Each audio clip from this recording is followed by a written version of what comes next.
A ver, el tema que vamos a hablar hoy es sobre litiasis urinaria. Este es un tema bien frecuente, bien común. Y bueno, hay historia de que la litiasis urinaria ya afecta al hombre desde la antigüedad, ¿no? Se ha encontrado esta momia de 7.000 años de antigüedad y tenía una litiasis vesical de oxalato de calcio. Entonces, esto nos habla de que esta enfermedad nos ha acompañado durante toda la vida. Cuando uno lee el juramento hipocrático, uno puede ver que ahí dice que no practicaría incisiones ni siquiera en caso de cálculos y dejar estos procedimientos para otros especialistas. Entonces, con esto podemos darnos cuenta de que es una enfermedad que acompaña a la humanidad desde siempre. En Estados Unidos la incidencia es de 16 a 24 por cada... Doctor, buenas tardes. ¿Sí? Doctor, no se está viendo sus diapositivas. Wow, joder. A ver, espérenme, chicos. Sí, doctor. A ver, vamos a ver qué puedo hacer. Bien que me avisas. A ver, déjame ver. ¿Ahora? ¿Ahora sí? Sí, doctor. A ver, déjenme mirar. Ahora sí las puedo. ¿Ahora están viendo mis diapositivas? Sí, doctor. Ya, entonces lo que les comentaba, partimos. Bien, gracias por avisarme, doctor. Lo que les decía es que esta enfermedad aqueja al hombre desde siempre. Esta es una momia de hace 7.000 años que tenía una litiasis vesical de oxalato de calcio. En el juramento hipocrático se hablaba de lo mismo y la incidencia en los Estados Unidos es 16 a 24 cada 10.000 personas y la prevalencia es 7% de los hombres y 3% de las mujeres y representan de cada 1.000 hospitalizaciones entre 7 y 10. Los hombres tienen mayor riesgo que las mujeres. Hay distintas cosas, ingesta de líquido, aparentemente los estrógenos protegen de alguna medida a las mujeres y es más frecuente entre los 20 y 40 años. El problema con esta enfermedad, y esto es bien importante, es que los pacientes que tienen litiasis tienen tendencia a recurrir. En los hombres, a los 5 años, alrededor del 40%, y a los 10 años, el 60% de los hombres van a recurrir. Y en la mujer oscila entre el 20 y el 40% la tasa de recurrencia en los próximos 5 a 10 años. ¿Qué factores de riesgo tiene esta enfermedad? Hay factores que son intrínsecos, vale decir, relacionados a las personas, y lo que les decía en la anterior diapositiva, si tienes antecedentes de litiasis, vas a tener más probabilidades de formar cálculos. Por otro lado, si tienes antecedentes familiares de litiasis y tu madre, tu padre o tu hermano han tenido, vas a tener más probabilidades. La ingesta de líquido es un factor. Las personas que consumen poco líquido, vamos a ver en la fisiopatología más adelante, pero la ingesta de líquido es clave.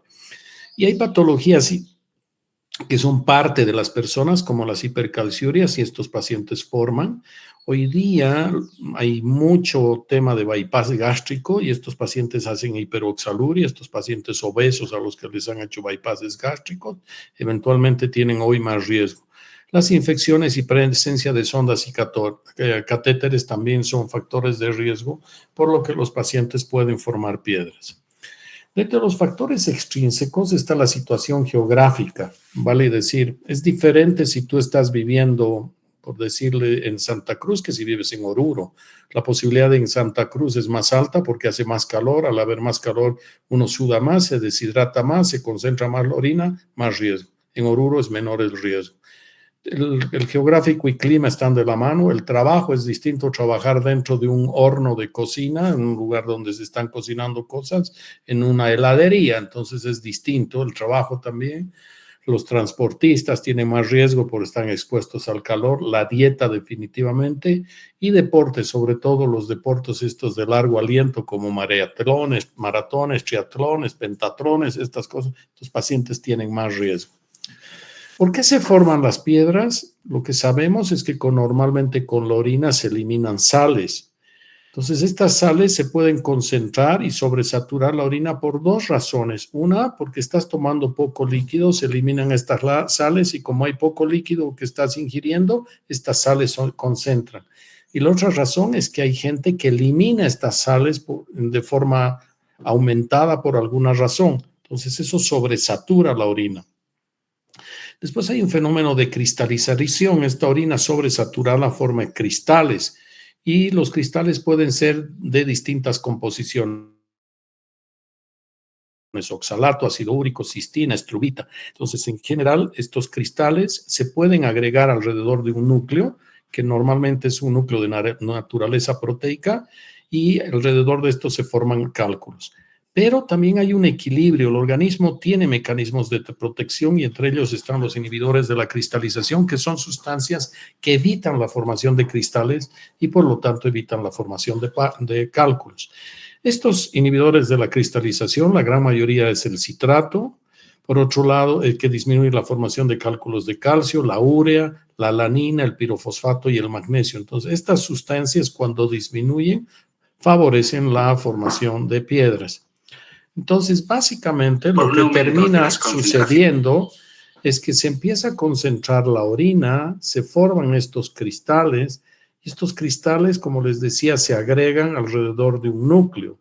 Y como les decía, estos núcleos son de naturaleza proteica, puede ser una glucoproteína, pero puede ser también un catéter, una sonda, un material de sutura. Alrededor de eso se van depositando estos cristales y terminan formando piedras. ¿Dónde se forman? En general se forman en las papilas de los cálices de los riñones. Entonces, una vez que se forman ahí estos cálculos en las papilas, se liberan y eventualmente pueden migrar hacia la parte distal de la vía urinaria o eventualmente ir creciendo dentro del propio riñón. Entonces, los cálculos tienen distintas composiciones, no hay uno solo. La mayoría de los cálculos tienen calcio en su composición. Entonces, ahí tenemos los de oxalato de calcio y fosfato de calcio, que representan en promedio el 80% de los pacientes. Estos cálculos son radiolúcidos o radioopacos, quiere decir que cuando tú tomas una radiografía los puedes ver. Después hay otros cálculos que son mixtos de oxalato y fosfato, obviamente también son radioopacos. Estos cálculos de fosfato, amonio y magnesio, que también se llama estrubita, son cálculos que se producen en procesos de tipo infeccioso y producen este tipo de cálculos, como lo están viendo en mi flecha, que son cálculos que remedan el sistema colector, lo invaden totalmente y se llaman cálculos coraliformes. También son radioopacos. Y por otro lado, tenemos este cálculo que es el de ácido úrico. En Cochabamba son bastante frecuentes los cálculos de ácido úrico y tienen que ver con ingesta de purinas. O sea, nuestras dietas proteicas favorecen la excreción de ácido úrico y forman estos cálculos. Tienen algunas características, son de baja densidad, por lo tanto son radiolúcidos, no se los ve, pero tienen la ventaja de ser los únicos cálculos que tú los puedes disolver alcalinizando la orina. Entonces, alcalinizas la orina llevando el pH entre 6.7 y 6.5 y 7 y estos cálculos tienden a disolverse. Y por otro lado, tenemos este otro cálculo que es producido por cistina. La cistina es un aminoácido y hay un desarreglo en estos pacientes que son 4 aminoácidos que no se logran, que se van excretando con la orina. Uno de ellos es la lisina, los otros es ornitina, lisina y arginina. Pero el que no es hidrosoluble es la cistina. Y estos cálculos estos pacientes cuando forman piedras recurren con frecuencia y son cálculos de difícil manejo porque son cálculos extremadamente duros. Y desde el punto de vista radiológico, estos cálculos son parcialmente radioopacos. Quiere decir que tú los puedes ver de forma tenue. Se dice que es como un vidrio esmerilado cuando tú les pides una radiografía. Una vez que tenemos un paciente con esto, lo que se debe hacer para hacer el diagnóstico con los pacientes con cálculo, el mejor examen definitivamente es la tomografía axial computada. Entonces, la tomografía es el examen de elección, entonces pide una urotomografía sin contraste y habitualmente esto se hace después de que uno tiene un cuadro de ultrasonido, o sea, un examen con ultrasonido o ecografía. Los cálculos, como ven en esta imagen, tienen distintas formas, colores, tamaños y consistencias. Y básicamente están un poco definidos por la característica de su composición. Ahora, ¿cómo se manifiestan en general los cálculos? Si están en el riñón ahí arriba, en general pueden ser asintomáticos, pero en general, cuando estos cálculos migran hacia la vía urinaria, produce un cuadro que se llama cólico renal. Y el cólico renal tiene algunas características, ¿no? Es un cuadro de inicio súbito, es un cuadro intenso, el paciente está inquieto, el paciente puede referir, como ven en la imagen de la derecha, la localización, se queja de un dolor en la espalda y en general este dolor, en la medida que los cálculos van bajando hacia abajo, se irradian hacia la región genital. Una de las características que les comento siempre en las clases prácticas con mis alumnos es cuando yo hacía mi internado en la Caja Nacional, no habían residentes. Entonces subía al camillero y decía, interno de cirugía, cólico renal. Entonces uno bajaba y era un paciente que estaba con su mano en la espalda, que se movía, que no encontraba posición para aliviar el dolor. Esta es una de las características, o sea, un paciente inquieto. Y se quejaba de un dolor en la espalda muy intenso, de inicio súbito. Doctor, estaba caminando por calle de un rato, fue como si me dieron un palazo. Entonces, cuando uno tiene esto, debe sospechar en primera instancia, es un cuadro agudo de dolor en la fosa renal con un paciente que no encuentra posición. Cuando tú tienes un paciente que tiene un cuadro intraperitoneal, una apendicitis, una colecistitis, una diverticulitis, un embarazo ectópico, esos pacientes están ahí en la camilla, recostados, no quieren que los muevan, no quieren que los toque porque eso les ocasiona dolor. En cambio, estos pacientes no encuentran posición, se sientan, se paran, caminan de un lado a otro, y esta es una cosa que orienta. Y esa era la razón por la que los camilleros en la caja decían interno de cirugía cólico renal, porque ya veían a estos pacientes inquietos quejándose de mucho dolor. ¿Por qué duele el cálculo? Hay dos mecanismos, uno renal y otro no renal. El no renal es cuando el uréter se impacta en el uréter, hay un hiperperistaltismo del uréter que condiciona un dolor. Pero el mayor dolor se produce porque se tapa el uréter, se dilata la vía urinaria y esto distiende la cápsula del riñón. Y esta distensión de la cápsula del riñón es lo que ocasiona el dolor en los pacientes. ¿Cuál es el cuadro clínico? Depende. Tú puedes encontrar de forma casual en una ecografía, una radiografía, una tomografía, de forma casual, pediste por otra cosa, cálculos en los cálices o en la pelvis. Y si no están obstruyendo la vía urinaria, con frecuencia estos cálculos son asintomáticos. El dolor se produce, como les decía, fisiopatológicamente cuando se impacta en el uréter y empieza a bajar, cuando se tapa hay un hiperperistaltismo y distensión de la cápsula y esa es la causa del dolor. Entonces, cuando vemos a un paciente con un cólico renal en el servicio de urgencias, es hacer una historia clínica muy rápida, examinarlo, pedirle antecedentes, ver si hay antecedentes de recurrencia, factores de riesgo, un poco mirar la edad.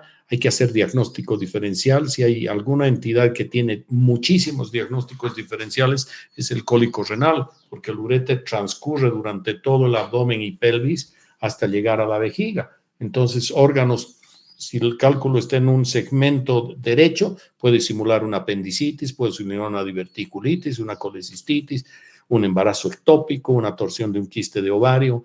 Entonces, eventualmente, el diagnóstico diferencial es hay que hacerlo rápidamente. Pero si uno ve a este paciente inquieto, que se mueve, que incluso puede o no tener antecedentes de litiasis, asociado a esto, los pacientes pueden tener algunas otras molestias. Pueden haber náuseas y vómitos, a veces eso confunde y uno piensa que puede ser un cuadro gastrointestinal. Son más comunes estas náuseas cuando el cólico es en el lado izquierdo. Y esto tiene que ver porque la inervación del nervio del plexo solar viene hacia el riñón y hacia el estómago. Entonces, el estímulo de esta inervación es la que va a producir este cuadro de dolor y náuseas o vómitos en estos pacientes. También los pacientes pueden presentar taquicardia, diaforesis, hipertensión por liberación de catecolaminas secundarias al dolor. Entonces, hay que estar atento. Si el paciente asociado a esto tiene fiebre, ojo, es un paciente que tiene un cálculo complicado, esos pacientes deben ser derivados prontamente a urología y ser manejados. Pero si algo me interesa que ustedes entiendan es que hay que manejar el cólico renal y los mejores medicamentos son, definitivamente uno puede dar antiespasmódicos, AINES, opioides o drenar la vía urinaria. Pero qué es lo que tú tienes es lo que hay que mirar, pero en líneas generales, los antiinflamatorios no esteroideos son los que más se usan y son los más eficientes.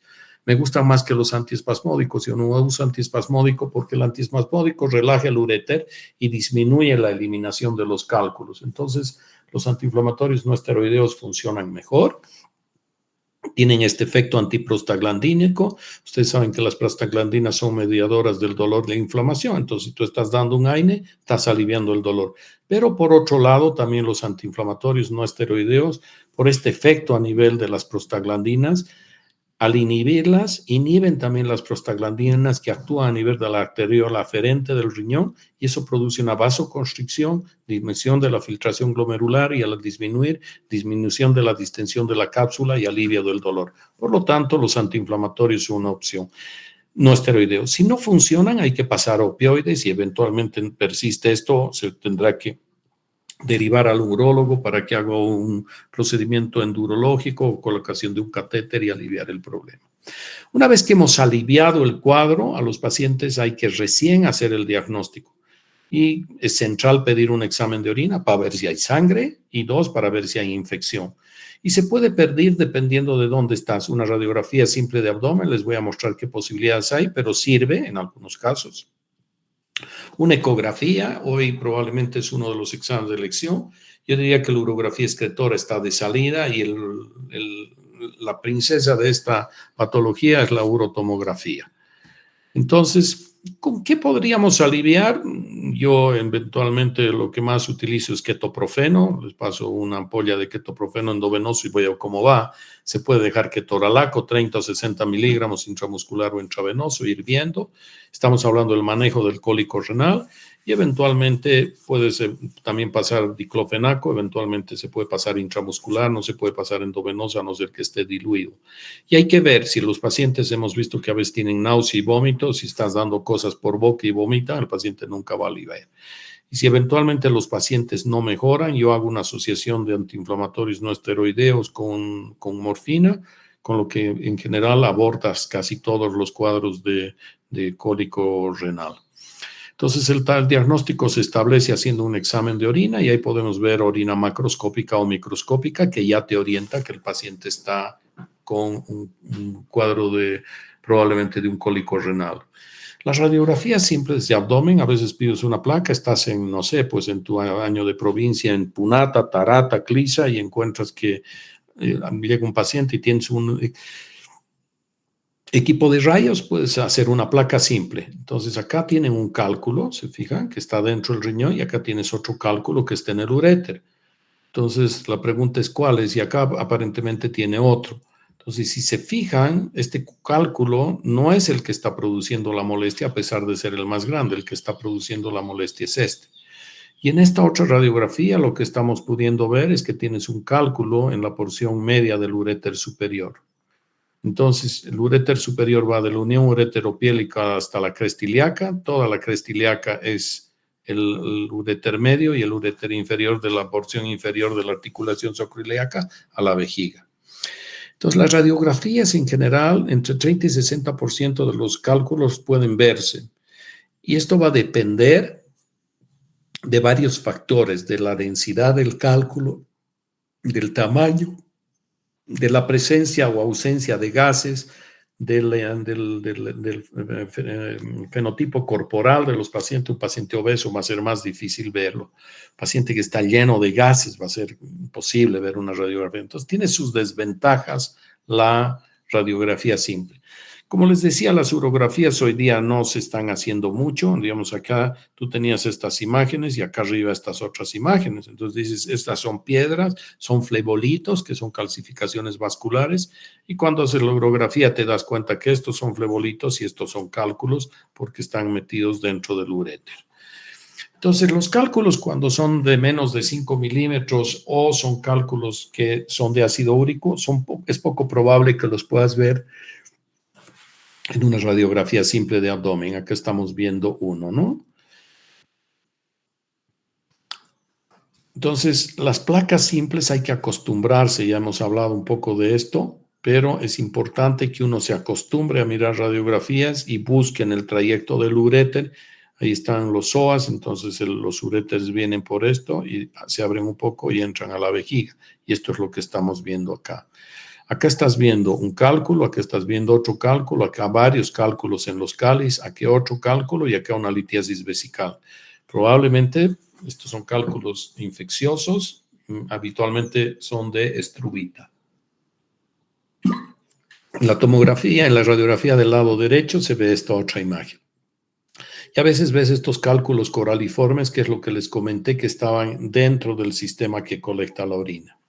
Cuando pides una ecografía, lo que se ve con gran frecuencia es una dilatación del sistema colector. Entonces, esta parte que es el seno renal normalmente se ve blanca. Nosotros en la clase de radiología decíamos hiperecogénico.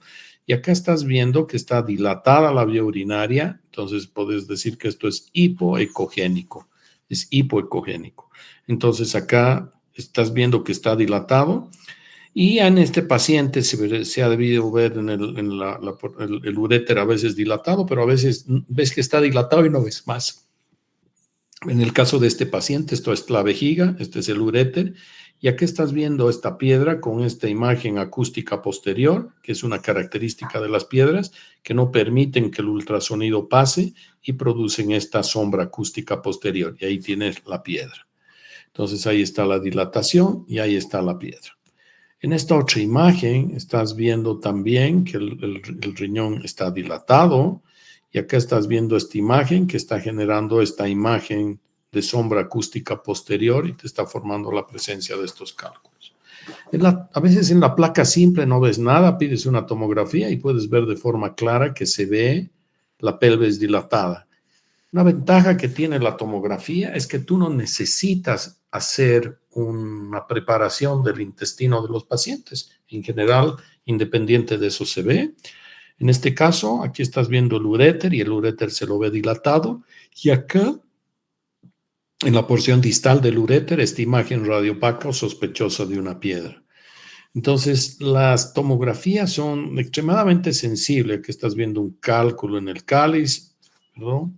Aquí estás viendo otro cálculo en el cáliz, aquí estás viendo el uréter dilatado. Estas piedras están ahí en los riñones, pero son asintomáticos. La que está produciendo síntomas es esta que ha migrado y que está ya por llegar a la vejiga.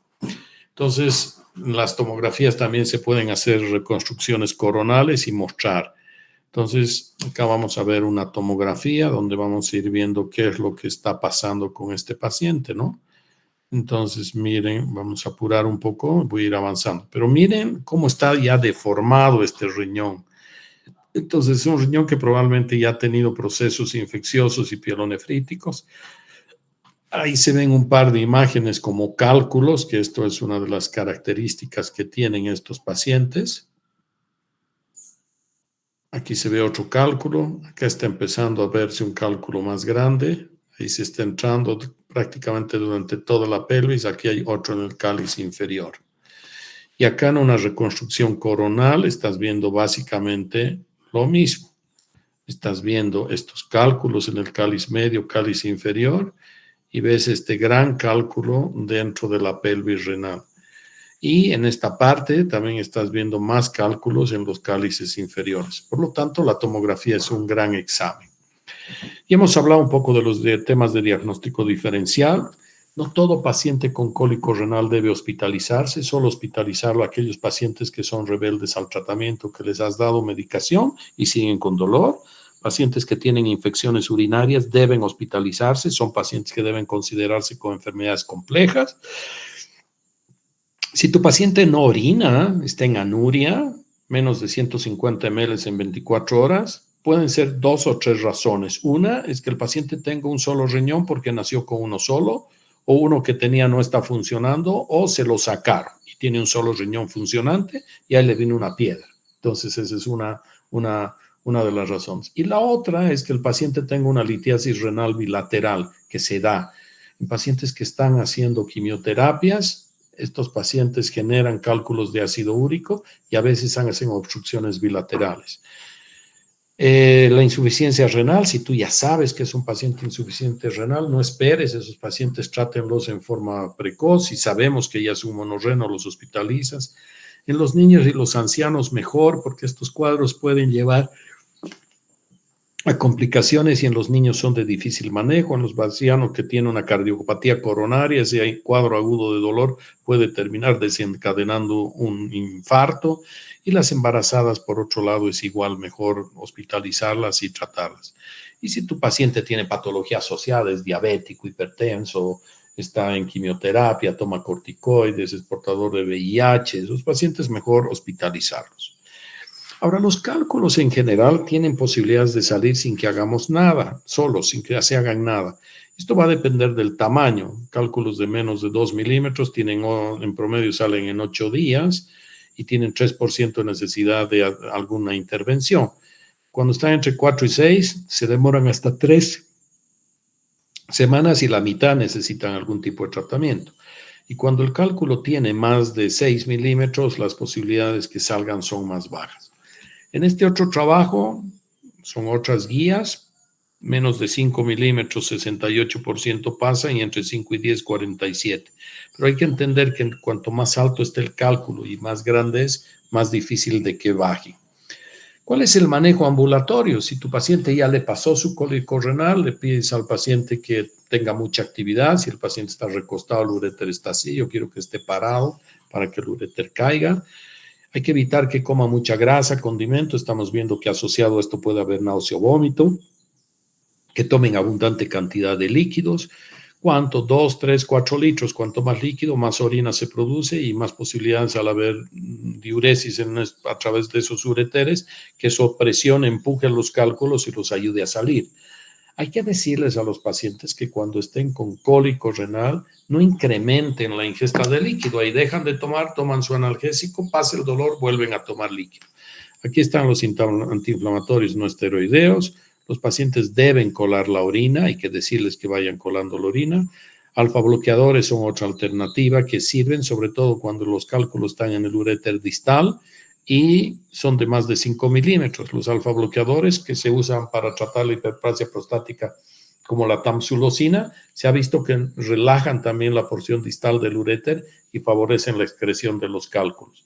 Entonces, los pacientes también no se olviden, recomendantes que vayan colando la orina y después que vayan a una consulta con el urólogo para que termine de evaluar a ellos. Entonces, hay que mirar, tu cálculo cuando lo valoras es radiopaco o es radiolúcido. Si tú dices es radiopaco, entonces hay que decirle al paciente que tome líquidos, las cosas que hemos hablado y manejo de medicamentos para la... Si es de más de 5 milímetros, es mejor que vaya a una evaluación urológica, pero si es menor, hacen este manejo médico que hemos comentado acá. Si el cálculo es de más de 5 milímetros, es mejor que vaya a una evaluación urológica y probablemente a este paciente le van a pedir una tomografía y un poco en función a eso se va a ver. Si el cálculo es radiolúcido, eventualmente tú asumes que puede ser un cálculo de ácido úrico y estos cálculos de ácido úrico eventualmente con alcalinización de la orina se pueden eliminar. Y las opciones para cálculos más grandes vamos a irla viendo en las distintas diapositivas. El hacer cirugía abierta era una cosa que era la alternativa en la década de los 80s, 90s. Hasta ese momento se hacía bastante cirugía, sobre todo antes de los 80s. Pero gracias a Dios esto ha cambiado. Y gracias a Dios digo porque como ha cambiado la posibilidad, o sea, hoy día entendemos que estos pacientes tienen tendencia a recurrir. Entonces, si tú vas a abrir y abrir y abrir, vas a terminar perdiendo los riñones. Entonces, estos pacientes, cuanto menos agresivos seas, es mejor. Y hoy día la cirugía abierta es excepcional, ¿no? Acá hay un video de una cirugía abierta. Entonces, aquí se está haciendo una pielolotomía. Se está abriendo la pelvis renal y se va a sacar este cálculo de la vía urinaria.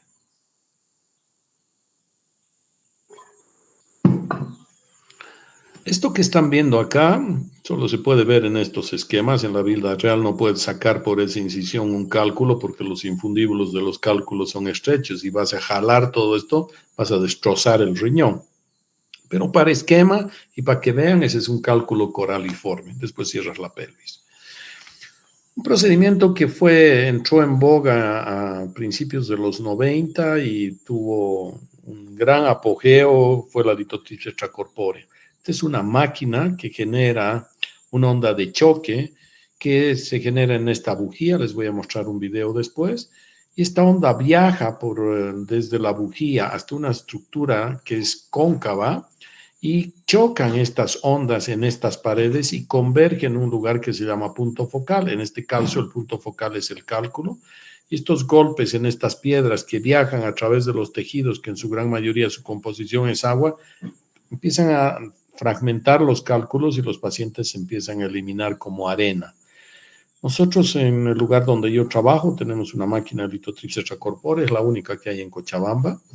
Es una máquina que la hemos usado bastante. La verdad es que hoy día procedimientos endurológicos son más eficientes, estamos usando menos, entonces ahí está esa onda de choque que va a ir y impactar en esta piedra y fragmentar. ¿En quiénes se hacen estos cálculos que tienen menos de 2 centímetros? Si tienes más de 2 centímetros, es mejor no hacer estos procedimientos.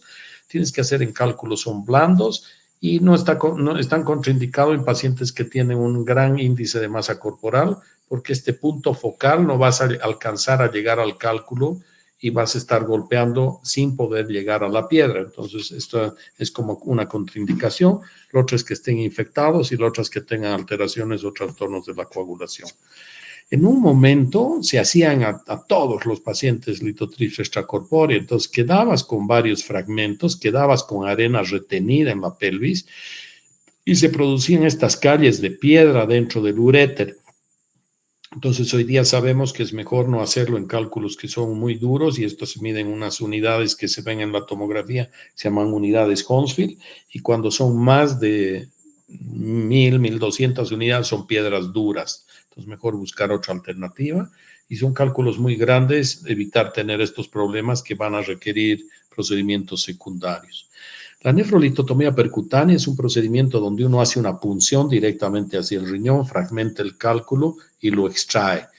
Nosotros estamos haciendo hace, no sé, unos 10 años una nefrolitotomía en posición supina, vale decir, con el paciente mirando hacia arriba. Y esta es una forma, yo diría, más eficiente de resolver los problemas. Pero el principio básicamente consiste en... El principio básicamente consiste en hacer una punción directamente con una aguja fina del cáliz bajo guía ecográfica o fluoroscópica. Entonces se hace una punción en el cáliz, se introduce un alambre guía. Una vez que se ha introducido una guía, se empieza a dilatar un trayecto hasta que nos permita llegar hasta el lugar donde se encuentra la piedra. Entonces, una vez que llegamos ahí, nosotros utilizamos un tipo de tecnología que se llama nefrolitotomía, o sea, nefrolitotripsia neumática, porque es bastante eficiente, es bastante rápida, fragmenta los cálculos en pedazos grandes y nos permite la extracción. Se puede utilizar láser también, pero láser en general deja más residuos. Entonces, acá con esta tecnología neumática que es como estos equipos que servían para romper las piedras de las calles o el pavimento de las calles, que funcionan con vibración neumática, básicamente es lo mismo. Y después los fragmentos más grandes los extraemos. Las ureteroscopías probablemente son los procedimientos que más han avanzado, una que se llama semirrígida y otra que es la flexible. Entonces, estos procedimientos sirven para todos los cálculos, están en el uréter y hoy día estamos empezando a hacer mucha cirugía desde abajo hasta el riñón. Entonces, esa es la posición en la que se pone y cuando entramos, lo que hacemos es, entramos con este equipo que es el ureteroscopio. Una vez que entramos dentro de la vejiga, a través de la uretra, localizamos el orificio ureteral y ascendemos a través del mismo. Y una vez que encontramos la piedra, hoy día tenemos muchísimos láseres cada vez más eficientes, entonces estos láseres nos sirven para romperlas o para polvorizarlas para volverlas como polvo, y eventualmente las piedras más grandes las tomamos con una canasta y las sacamos, ¿no? Entonces esto es lo que hacemos normalmente con estos pacientes. Entonces, así es como se ven los cálculos. Acá están viendo este paciente que tenía este cálculo grandote en el uréter distal, y acá están viendo cómo se ve. Hoy día realmente la visualización con estos equipos es gigantesca. Hay que entender que estás ahí magnificado por 18 veces, pero sigue siendo ese un cálculo grande. Y ese es el láser con lo que tú vas rompiendo la piedra. Entonces, estas son tomografías donde tú estás viendo los cálculos en esa posición. Este paciente tiene varios cálculos, y este cálculo que está, vamos a mirar nuevamente hacia atrás, tiene un cálculo en la pelvis renal y en el uréter. Entonces esto es lo que hay que ir viendo, y tiene varios cálculos en los cálices. Cuando entramos, esto es lo que vemos. Esta es una visión endoscópica de cómo vemos ese cálculo, que es un paciente que tiene un catéter doble J. Ese es un catéter, y en el cáliz inferior tiene este cálculo. Es un paciente que tenía un cuadro infeccioso. Entonces, estos equipos semirrígidos pueden entrar recto, pero necesitas uno que se doble. Entonces, hoy día tenemos unos ureteroscopios flexibles, y hoy día hay unos que tienen estas imágenes digitales que realmente se ve increíblemente bien, y con los láseres puedes ir tú vaporizando los cálculos, vas volviendo arena todo esto, y vas como ir pintando el cálculo de un lado a otro hasta que se vaya disolviendo. Entonces, con frecuencia también tú tienes cálculos complicados, que tú estás viendo que tienes un cálculo acá grande en el cáliz inferior, pero tienes otro grande cálculo en el uréter proximal. Entonces, esto es lo que estás viendo acá. Estos pacientes van a tener que someterse a un procedimiento Bachatár hecho, y con posibilidades en una segunda opción sacar otro cálculo. Lo que tenemos que evitar en los pacientes que tienen litiasis es que una piedra termina obstruyendo, haciendo que se pierda todo el parénquima, se convierte en un saco hidronefrótico que se infecta, y que tengamos que sacar el riñón porque no hicimos nuestro tratamiento y nuestro manejo de forma adecuada y temprana y en su momento. Entonces, acá estás viendo un paciente que tiene un cálculo en el uréter enorme, y secundario a esto, el paciente ha perdido su riñón. Entonces, acá vamos a ir avanzando, y lo que tú estás viendo acá, esto ya es prácticamente, no hay nada de parénquima renal. No hay nada de parénquima renal. El paciente ha perdido prácticamente todo el parénquima renal. Acá estás viendo el parénquima renal en el riñón izquierdo, y este riñón derecho es básicamente un saco hidronefrótico, ¿no? Entonces, a estos pacientes hay que terminar sacándoles el riñón, y esto es algo que no podemos permitirnos, ¿no? Es un lujo que no podemos darnos. Hay varias cosas que se pueden hacer para que los pacientes no formen cálculos, pero fundamentalmente son 4. Hemos visto que hombres recurren entre 40 y 60%, y mujeres entre 20 y 40%. Entonces, la primera cosa es tomar líquido. ¿Y qué cantidad de líquido? La cantidad de líquido que te permita orinar más de 2,5 litros. Entonces, no vas a orinar 2,5 litros si tomas 1 litro. Entonces, hay que insistir con el paciente que tome mucho líquido. ¿Qué líquido es bueno? El agua es buena. Hacia tu agua le puedes poner un poco de naranja o limón. En la naranja el limón tiene citrato, y recuerdan, el citrato es un inhibidor de la cristalización. Entonces, esto es algo que es bueno para los pacientes. Es bueno que tomen líquido y que orinen. El termómetro es el color, siempre que su orina esté muy clara. La segunda cosa que hay que recomendar es que eviten los excesos proteicos. Los excesos proteicos son las parrilladas, ¿no? Ubre, chorizo, pollo, res, así se comen en las parrilladas, y asociado a esto cerveza. Esto produce gran cantidad de eliminación de purinas, formación de cálculos. Hay que decirle al paciente que consuma calcio en moderada cantidad. El calcio está en la leche y en los huevos. Pueden comer. Lo peor es que no coman nada de esto, pero los pacientes pueden tomar un poco de leche o comer un poco de queso, quesillo, yogur, pero no pueden tomarse una bolsa de leche o una bolsa de yogur. Huevos, 1 o 2 huevos por semana. Entonces hoy día estos chicos que están haciendo pesas comen 5 huevos por día, ¿no? 6 huevos por día, 8 huevos por día. Es una locura. Entonces eso puede favorecer la excreción de calcio, hipercalciurias y formación. Y el otro tema es restringir la sal. La sal favorece la excreción de calcio. Entonces se ha visto que si tú haces estas 4 cosas, estos pacientes tienen menos riesgo de formar cálculos. ¿Tienen alguna pregunta?